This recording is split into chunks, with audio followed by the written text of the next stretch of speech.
Hello all, and I still here. How are you all doing today? I'm coming to you with a review of this Arcane design, Plexus. This is a design collaborations between, let's see, where it is. There it is. Arcane Design and Isham Bladeworks. Isham is no longer with us, unfortunately, but his designs will definitely stick around because they're pretty impressive. His design language was very unique. And this knife in particular really does a good job of marrying. Get that off of there. No? Okay. Marrying the arcane aesthetic with some of his more. There's definitely both people in this thing, is what I'm trying to say, just failing miserably. Before we get to specs, what is this? This is a titanium frame lock. This particular one is an M390, though they are now in Magna Cut. You've got a dual ground, compound grind, hollow, flat, with this big old swedge. It is on bearings, flipper only, backspacer, titanium pocket clip. The whole works for a premium knife. Let's get to specs real fast, and then we'll just talk about this thing a little bit. To the front part of this handle is where I'm going to measure, because of course you can't cut with back here, and that's mostly choil back there anyway, so I'm just going to call it there. And to there, you've got almost 3.5 exactly, maybe just a tiny bit, like 3.55 inches. About a little, maybe a hair over an 8.25 overall. And about 4 3/4 on handle length. Let's do a quick comparison to our in-house comparison knives that are always our comparison knives, being the Civivi Elementum for the small knife and the Civivi Conspirator for the full-size knife. This knife is bigger than both. It is relatively close to the Conspirator in blade and handle, just a little bit bigger on both sides, but it's still a full-size knife. I mean, it's not a large knife. The one area where it is, however, large, and it does take up more room in the pocket, you'll definitely notice this thing more than most knives, and that is because of not the height. It is tall, but it's still not even clearing a Spyderco PM2, and I have one here. There it is. I don't believe, maybe including the flipper tab, you're still possibly not clearing a PM2 height-wise. However, where it does feel large is that. This is a thick boy. I mean, here's the Elementum. Relatively thin knife, but yeah, it's almost twice as thick. Conspirator, still dwarfing it. Totally dwarfing it. It does taper, so it's much thicker up here, and it comes back to a much thinner edge, and thinner body back here, where it's actually maybe a hair thinner than the Conspirator. Let's move on to oh, this was on. That's not a good sign. The Conspirator is just over half an inch at 524 thousandths, and this thing at its thinnest point is, yeah, wow, okay, 446 thousandths. So it's thinner than the Conspirator down there, but up here, not so much. It is thick up here. It is a big, giant wedge up there. And that does make it noticeable in the pocket. Not cumbersome, not terrible, but it is there. You know what? Why did I just put those away? Let's finish with the calipers. Sure. 150 thousandths on the blade edge. Or blade stock. Oh my word, I can't find the right words today. Well, actually, I'm finding the right words. It's just I'm talking about the next thing in line. Blade edge. No, it's the blade stock. Now we're doing the blade edge. And this knife is going to be miserable as heck to try and measure, because that is a tiny edge bevel. It comes down really thin. It does. From that relatively thick blade stock. Behind the edge on this part of the blade is maybe 8 thousandths, maybe about 7.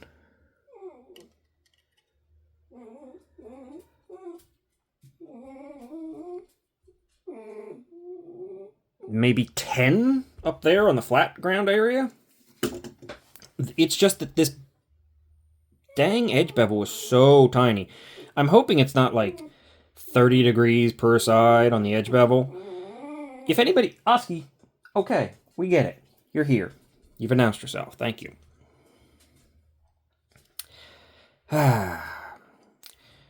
Where was I? I wish that companies would tell us what they're sharpening the knives to behind the edge, or the edge bevels to, like degrees per side, just to make it easier, because if I go to sharpen this thing and I go to put a, say, my preference is around 17 to 18 thousandths. If I put a 17 to 18 thousandths on this thing and it happens to be 30 or 35 degrees per side, it's going to have a gigantic bevel. I just like to know that first, you know? If anybody has a good way of measuring what the actual degrees per side is, so you can get an idea of where you should be or where you want to start if you don't want to make the edge bevel bigger, leave that down below, because I'd like to know that. I don't know that much. I'm relatively layman at sharpening, I suppose. I know how to do it, but I'm not some master or something like that. So, yeah. Now that we've got those... Okay, dog. Thickness and stuff out of the way, we'll check out weight real fast. And we've got 505.56 ounces. So it is a bit heavy.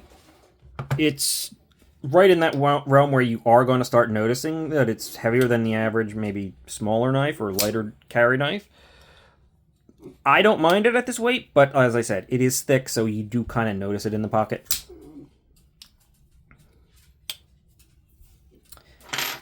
Hardware.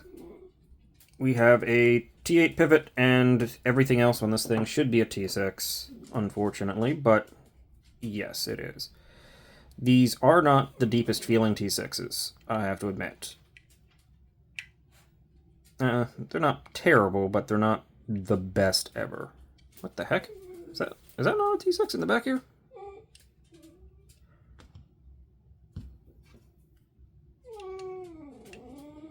Okay, that's peculiar. No. You have two T6s here, another T8 here, and a T8 for the pivot. Again, they're not tooled the deepest. I would like to see them... Even the T8s weren't tooled that deep. I would like to see that a little bit better. Just because I don't want stripping out of my screws. Not that I'm taking this knife apart a lot. But, yeah. Bit of a pain. There also to be noted, and this is important, all of these are not part of the frame. They are onlays, attachments, pieces that are added on here. And they each get their own screw, at least one screw, inside here. You can see that one right there. That might be a second one to that one. This front piece, I think, screws. You can't really see it. Can I get that in there? No. Wait, there it is. Yeah, you can see it down there, kind of, right there. It's a pain in the butt to get in there, but it's there. So these all get their own screws. They can be taken off. They can be swapped out, because there are a few different options and variants for this. But it's quite a bit more complex than your standard knife in that regard, and in just overall design, which is reflected in the price, though I do think this one justifies it reasonably well. It's not that much more than some similar high-end knives, and we'll talk about that in a minute, but it is what it is. I think that pretty much, well, one last thing for specs, I guess, and that would be our battery comparison. You have just a little bit less than 2 AA batteries of actual handle grip room. So that usually translates to extra room for me. My hands are large size glove, even though I have stubby, horrible fingers. Large size glove hands. My fingers make those gloves a pain in the butt. I'll tell you that right now. But I definitely don't fit in smalls or anything like that. Or even mediums. I digress. Now that we're done with the specs, and I mentioned this was M390, right? I think I did, and it's sitting right there saying that. This is the original run. Now they're in Magna Cut. I'm pretty positive I've said that. I'm just losing track. Their dog was distracting me. He really, truly was. So, since we're now looking at a general overview here and talking about some of the more specific stuff outside of the specs, we'll start off with the blade, and we'll start off with the steel since I'm just talking about that. The Magna Cut for this thing is 60 to 61 on Arcane Design website. That's what you can get right now. It's a little lower than I would like. I would definitely like to see 61 to 63 with a 62 average, but I would even accept like a 60 to 62 with maybe a 61.5-ish average and be happy. 60 to 61 is a bit low for my personal tastes, but then again, this was an M390 and I'm sure this thing was probably heat treated to what is the unfortunate industry seeming standard of about 59 to 61 there. So it is what it is. You're not buying this knife to be probably your most practical daily user. You're buying this because design. It's doing its thing, and it's quite striking while doing it, right? Speaking of striking, we've got that dual ground blade. Not the highest grind, but because it's hollow grind, it does get nice and thin, as I showed. Big old swedge up here. This decorative notch, and the cutout falling in line with the actual onlays and handle style. It's very design languagey, right? That's what it is, and I like that. That's why I got it, why I was so interested in it. Note that despite this jimping looking like the big, flat, and kind of worthless jimping, this stuff actually provides grip. Why this, when so many others similar to it don't, I don't know, but this one does. Whatever they did, they left it sharp enough, they left it hard enough, angled, but it's still comfortable. Like, this is noticeable. This is a nice pad, really. It really is. Closed up, the whole thing kind of folds into an odd shape. There's no doubt about that. It's definitely a knife that wants to say, hey, when it's open.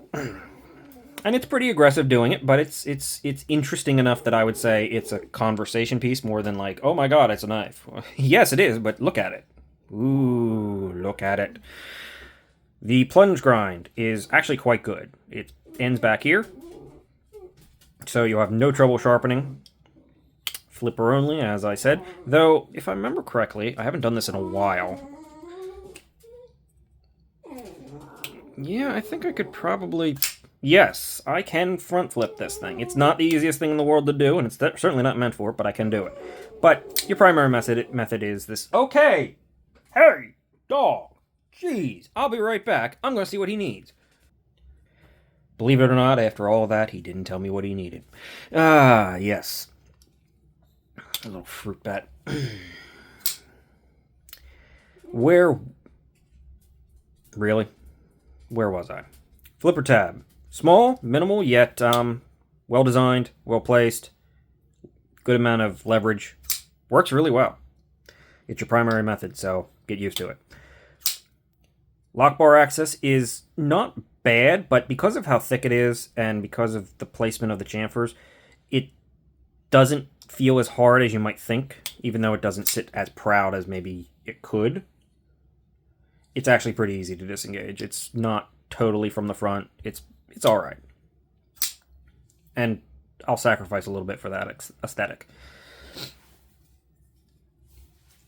As I mentioned, these are actually pieces that are onlaid onto the knife and not part of the frame, but the frame itself, like that, yeah, that's some pretty thick, big old titanium right there. Come on now. There you are. Big old thick pieces of titanium. And the whole thing is titanium. The hardware and the blade, of course, aren't, but that's the only thing. Everything else here is titanium.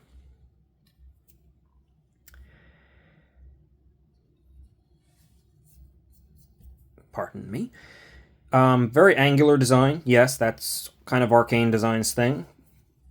This is, despite that, pretty comfortable. Maybe because of the thickness it helps, I don't know, but it is reasonably comfortable. You definitely feel the angular nature of it, and it definitely doesn't feel as friendly as something that's super rounded or contoured or something like that in the hand. But at the same time, the clip's really good. I don't feel the clip as much as I feel this clip. So it just sort of works. It's not really better or worse than most knives. It's just different. Yeah. Speaking of that clip, good flex to it, good retention. I wish this cutout was on the inside. I definitely wish that. Only because it would make the design even cleaner, let's be honest. The clip is not deep carry, but it's not shallow either, so it's fine. Comes down to, I mean, it tapers down to a very slim point there, but because of this area and because of the way you hold it, I don't feel like I'm at a risk of flying off of there. I feel like it's a good grip, and I've got my hand on it, and I'm pretty comfortable, honestly. Despite how it looks, it is pretty comfortable.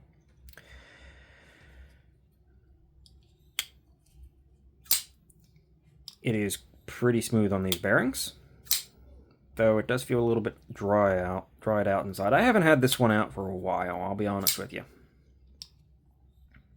And that's sort of the place this knife has taken for me. It's centered, there's no play. But this knife is sort of... I take it out occasionally and carry it. But maybe even less than just more of the standard rotation knives. Because it's about design, it's about what the knife is doing more than it is about just being, you know, standard utilitarian knife. It's got more going on. And while that does justify a higher price tag, it also makes this particular one maybe not something that I carry every day. Okay, dog. I don't know why you're back again. You really are. I don't know. I don't know.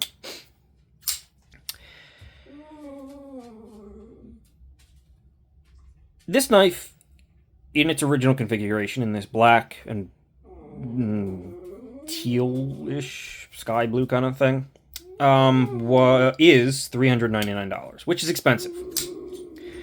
But to be fair, this is doing a lot more than most $350, $375 knives in the same territory, right? This is... I don't know who it's OEM by, but it's definitely a Chinese-made knife, but it's very comparable, but you're doing so much more. I mean, there's so much more complexity in the grind in this blade. There's so much more complexity in all of these attachment pieces. So, for me, it justifies its price point, but you do have to be going into it with the intention of, and the understanding that this knife is not just being a functional knife. This is being an artwork or a piece of design language. And for $400, I was willing to bite down on that, and I'm pretty happy with what I've got here. Some people, well, most people probably wouldn't even consider paying that much for any knife. So, of course, I'm into the very specific groups that would be okay with that. But I think this thing, for someone who's willing to go there, is doing enough extra to justify itself. There is a monochrome version of this where it's just like two grays on the handle. Much more boring. I don't know why that is a thing, but I suppose some people like it. It's like a light gray and maybe a blasted or something on these inlays. That's a little bit cheaper. I think like $375 or something like that. I don't know. I looked at it a little while ago. But I have the brain of a goldfish, so sure. Honestly, it's a really cool knife and it's really doing a lot. But it's not going to be for everyone.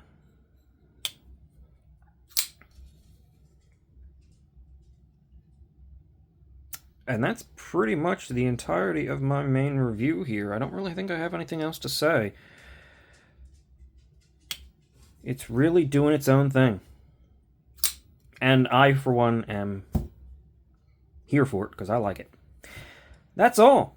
Thanks for watching if you stuck around. Like and subscribe. I definitely should have said that earlier because probably nobody's sticking around at this point. But if you did, like, subscribe, comment, share, all the good stuff there. Help out the channel. That'd be great. I'd appreciate it. And I will see you guys in the next one. Good D10, by the way. See ya.